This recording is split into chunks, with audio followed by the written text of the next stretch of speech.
नमस्कार दोस्तों। आज हम हिंदी विषय का एक नया बिंदु शुरू करने जा रहे हैं जिसका नाम है क्रिया। चलो शुरू करते हैं क्रिया को। क्रिया मित्रों क्या है? क्रिया एक विकारी शब्द है।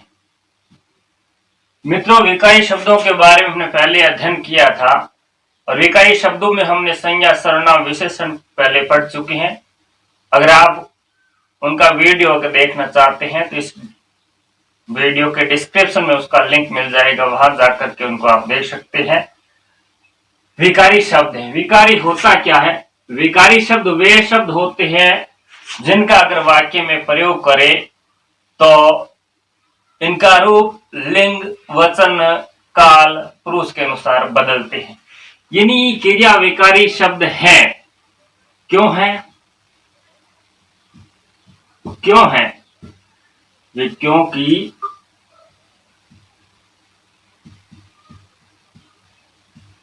क्योंकि इनका रूप लिंग, वचन, काल, पुरुष के अनुसार बदलता है। विकारी शब्द इसलिए है क्योंकि इनका रूप लिंग, वचन, काल, पुरुष के अनुसार बदलते हैं। जैसे कैसे बदलते, उदाहरण देखते हैं। जैसे लिंग, यानी लिंग का प्रभाव इसमें किस प्रकार पड़ता है देख लेते हैं। उदाहरण लेते हैं। छात्र पढ़ रहा है। देखो मित्रों, इस वाक्य में छात्र क्या है?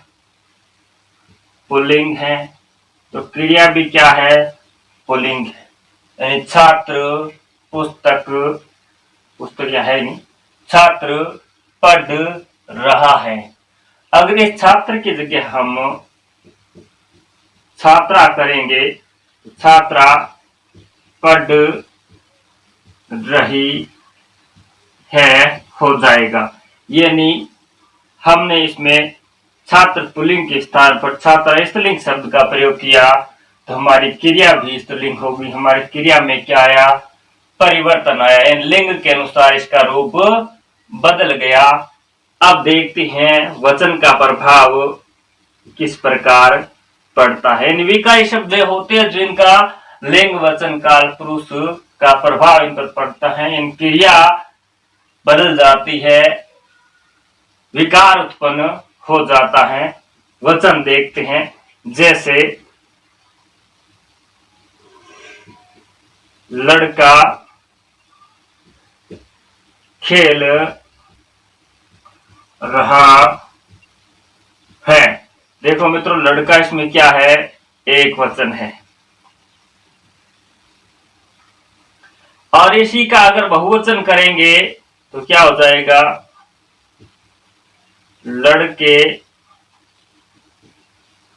खेल रहे हैं। अब देखो, लड़का एक वचन है तो इसकी क्रिया भी एक वचन में है। लड़के का बहुवचन लड़का का बहुवचन लड़के हो गया तो इसकी क्रिया भी क्या हो गई? बहुवचन हो गई। यानी है ये एक वचन का है, जब ऊपर ये बिंदी होती है तो ये है क्या है? बहुवचन का है। तो इस प्रकार हम कह सकते हैं कि लिंग की जगह वचन सुने भाई शब्द है। क्यों है? क्योंकि इनका रूप लिंग, वचन, काल, पुरुष के अनुसार बदलता है। जैसे हमने लिंग का देखा, छात्र पढ़ रहा है, छात्र की जगह हमने किया छात्रा तो छात्रा पढ़ रही है। वचन परिवर्तन करके हमने देखा कि लड़का खेल रहा है और लड़का का हमने लड़के किया तो खेल रहे हैं। यानी क्रिया क्या हुई? परिवर्तित हुई, यानी अगर कर्ता एक वचन है तो क्रिया एक वचन थी, कर्ता अगर बहुवचन हुआ तो क्रिया भी बहुवचन हो गई। अब मित्रों देखते हैं क्रिया के बारे में कुछ और बातें। देखो मित्रों,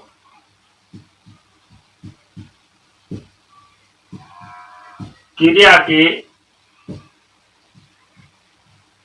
मूल रूप को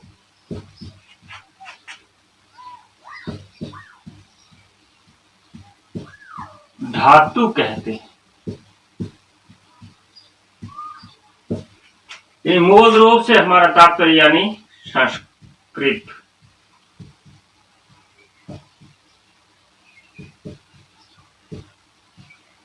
यानी संस्कृत में जो धातु शब्द होते हैं, इन धातु शब्दों में हम ना प्रत्यय जोड़ते हैं। क्या जोड़ते हैं? ना प्रत्यय जोड़कर हम हिंदी में क्रियाएं बनाते हैं। देखो मित्रों, क्रिया का जो मूल रूप होता है वो धातु कहलाता है। धातु के अंत में क्या जोड़ते हैं? ना प्रत्यय जोड़ते हैं। अंत में ना प्रत्यय जोड़कर हम हिंदी में क्या बनाते हैं? क्रियाएं बनाती है। और क्रियाएं क्या होती है? वाक्य को पूर्ण करती है। क्रियाएं ही वाक्य को क्या करती है? पूर्ण करती हैं। या वाक्य की बात आ गई तो एक चीज हम और देख लेते हैं। वाक्य के जो अंग होते हैं वो दो माने जाते हैं। एक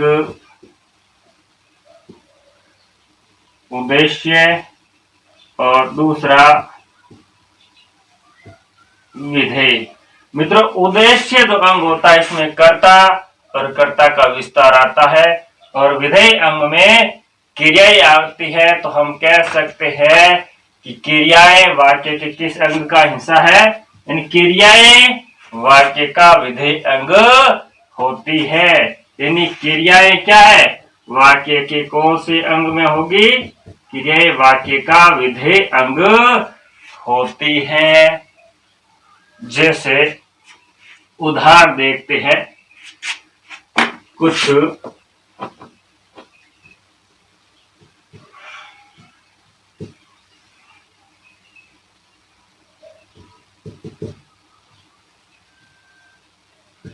मयूर नाचता है, रामदेव पढ़ता है, कमल खेलता है। देखो, मयूर नाचता है, इसमें नाचता है, रामदेव पढ़ता है, कमल खेलता है। देखो, नाचता, ये रेखांकित जो शब्द है, नाचता है, पढ़ता है, खेलता है, ये क्रियाएं हैं। रेखांकित पद क्या है? क्रिया। यानी ये जो रेखांकित पद है, इनसे किसी न किसी काम के होने या करने का बोध है, होता है। इसलिए ये क्या कहलाएगी? क्रिया कहलाएगी। यानी तो हम कह सकते हैं जिन शब्दों से किसी काम का होना या करना पाया जाए उन्हें क्रिया कहते हैं। यानी क्रिया यानी काम आप कह सकते हो।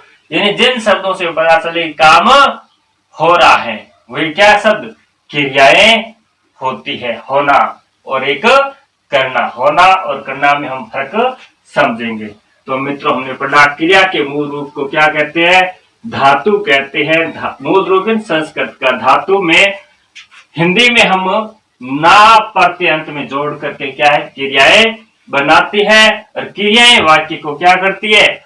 पूर्ण करती है। वाक्य के दो अंग होते हैं, उद्देश्य और विधेय, और क्रियाएं हमेशा विधेय अंग होती है। हमने कुछ उदाहरण लिखे थे यहाँ पर। इन उदाहरणों का जिक्र और करते हैं थोड़ा। उदाहरण, मयूर नाचता है या काम नाचने का हो रहा है और कर कौन रहा है? मयूर कर रहा है, तो मयूर क्या हो जाएगा? करता हो जाएगा। रामदेव पढ़ता है, यहाँ पढ़ने का काम कौन कर रहा है? रामदेव कर रहा है, तो रामदेव क्या हो जाएगा? करता हो जाएगा। कमल खेलता है, क्रिया क्या हो रही है? खेलने की हो रही है। कौन कर रहा है? कमल, तो कमल क्या है? करता है। और ये क्या है? सारे के सारे क्रिया पद है।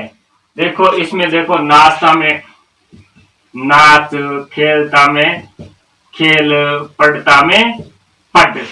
देखो इन शब्दों, ये जो धातु शब्द है इनके पीछे हम ना प्रत्यय जोड़ते हैं। ना, खेल प्लस ना, पढ़ प्लस ना। नाच प्लस ना बराबर नाचना, खेल प्लस ना बराबर खेलना, पढ़ प्लस ना बराबर पढ़ना। नाचना, खेलना, पढ़ना, ये क्या है? हमारे जो क्रिया के सामान्य रूप है। देखो ये बढ़ते कैसे हैं? देखो इसके अंदर नाच धातु है, खेल धातु है, पढ़ धातु है, यानी धातु के साथ में हमने पीछे क्या जोड़ा? ना प्रत्यय जोड़ा, तो हमारी क्या बनी?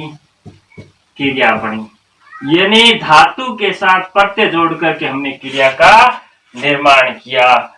देखो मित्रों, ये क्रिया का निर्माण धातु में पीछे ना प्रत्यय जोड़कर किया। इसके अलावा धातु के साथ अगर धातु जोड़े तो भी क्रिया बनती है। जैसे बैठ, ये धातु है, और जा, ये भी धातु है, बराबर क्या हो जाएगी? बैठ जा। यानी धातु शब्द क्या होते हैं? स्वतंत्र होते हैं। ये स्वतंत्र होती है और इनमें क्या है कि कोई प्रत्यय नहीं जुड़ा हुआ होता है। इनसे हम क्रियाएं बढ़ाते हैं। बैठ जा, है ना, नाचना, खेलना, पढ़ना, बैठ जा, ये क्या है कि किसी न किसी जुड़ने से बनी है। तो ये क्या यौगिक क्रियाएं हैं, यानी तो धातु रूप से क्रियाएं बनती है प्रत्यय लगने से, उनको हम यौगिक क्रियाएं कहते हैं। जैसे धातु धातु के अलावा देखो हिंदी में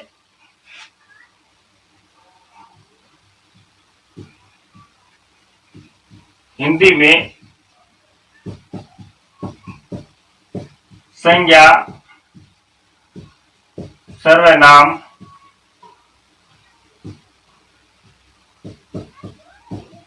विशेषण, संज्ञा, सर्वनाम, विशेषण, इनसे भी क्रियाएं बनती है। क्रियाएं बनती है। कैसे बनती है? जैसे मित्रों ये हमने पढ़ लिया है, नाच से नाचना, खेल बसना खेलना, पढ़ बसना पढ़ना, है ना, ये धातु प्लस प्रत्यय से बनी है। और धातु धातु से हमने पढ़ा, जैसे बैठ प्लस जा, बैठ जा मूल धातु प्लस मूल धातु हुई। अब देखो मित्रों, धातु के अलावा संज्ञा, विशेषण और सर्वनाम से क्रियाएं कैसे बनती है? ठीक है, जैसे देखो संज्ञा से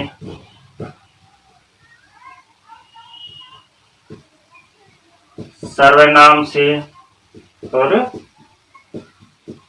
विशेषण से क्रियाएं कैसे बनती हैं? जैसे काम, काम शब्द क्या है? संज्ञा है। इसमें अगर ना प्रत्यय लगाओगे तो क्या हो जाएगी? कमाना। ये कमाना क्रिया क्या हो जाएगी? क्रिया हो जाएगी। संज्ञा प्लस ये क्या लगा? प्रत्यय, है ना प्रत्यय कमाना। जैसे हाथ क्या है? संज्ञा शब्द है, और इसके अंदर इयाना प्रत्यय जोड़ेंगे तो बराबर क्या होगा? हथियाना। ये हथियाना भी क्या है? संज्ञा से निर्मित क्रिया है। सर्वनाम की बात जैसे अपना प्लस ना बराबर अपनाना, है ना। अपना सर्वनाम इसमें ना प्रत्यय लगा तो अपनाना क्या है, अपनाना एक क्रिया ही तो हुई। जैसे विशेषण में, जैसे गरम, है ना, प्लस ना बराबर गरमाना। ये गरम क्या है, तो विशेषण शब्द है और इसके अंदर क्या है, ना प्रत्यय है। तो ये क्या बनी, हमारे क्रिया बनी। ये क्या है, विशेषण से बनी, ये सर्वनाम से, ये संज्ञाएं संज्ञा से बड़ी। तो हम कह सकते हैं क्रियाएं अनेक प्रकार से बनती है। नहीं, हिंदी में संज्ञा सर्वनाम विशेषण से भी क्रियाएं बनती है। जैसे संज्ञा की बात एक काम प्रश्न कमाना, हाथ प्लसियाना हथियाना। सर्वनाम की बात करें तो अपना प्रश्न बराबर अपनाना, है ना। विशेषण की बात गरम प्लस ना बराबर गरमाना। यानी ना प्रत्यय जोड़ करके हम क्रिया बढ़ाते हैं। लेकिन सभी के बीच ना जुड़ा हो तो क्रिया नहीं होती। जिन वाक्यों में किसी काम का करना यानी क्रिया का कोई व्यापार नहीं हो और ना लगा हो तो क्रियापद नहीं कहलाता। जैसे उदाहरण लेते हैं,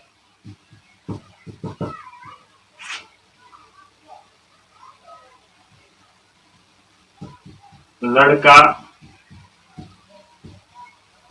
श्याना है, ठीक है। रमेश एक आंख से काना है। देखो यहां ना जुड़ा है, लेकिन यहां भी ना जुड़ा, लेकिन ये क्रिया नहीं है, क्योंकि न ये धातु है, न ये संज्ञा शब्द है, न ये विशेषण है, न सर्वनाम है।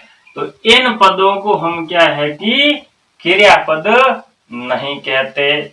यानी धातु से बनने वाले शब्दों की पहचान करनी है, क्रिया कौन सी है, तो ना पढ़ती है उसे कर सकते हो। यानी जैसे पढ़ना क्रिया है, पढ़ना क्रिया। अब इसके अंदर ना हटाओ, पीछे जो पढ़ बचा, यानी ये पढ़ धातु है। धातु की पहचान करनी है तो आप जैसे पढ़ धातु है, इसके अंदर ना लगाओगे तो अगर ये क्रिया बन गई तो इसका समझ लो ये धातु से बनी हुई, अन्यथा नहीं। ये धातु की पहचान करने के लिए आप क्या लगाना, ना प्रत्यय का प्रयोग करना, जिससे आपको पता चल जाए कि वो क्रिया धातु से बनी है या नहीं। यानी कोई भी क्रिया होगी, उस क्रिया को करने वाला कोई कर्ता जरूर होगा। ये लड़का श्याना है, लेकिन यहाँ क्रिया करने वाला कोई है नहीं, न कोई क्रिया है, ठीक है।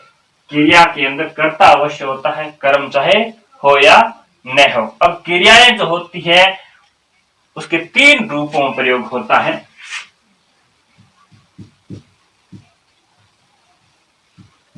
क्रियाएं 3 रूप में प्रयोग होती है। क्रियाएं 3 रूप में प्रयोग में होती है। 3 रूप क्रियाओं कौन कौन सी होते हैं, देखो। एक होती है मूल धातु, मूल धातु। दूसरी होती है प्रथम प्रेरणार्थक, और एक होती है द्वितीय